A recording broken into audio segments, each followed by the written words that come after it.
Today in this video we're going to learn how to access remote desktop connection in Windows. Click on search bar and type RDP. Enter IP address and then click on connect.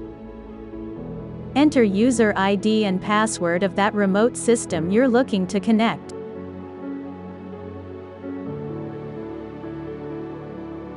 Select yes and now you will be connected to your remote desktop.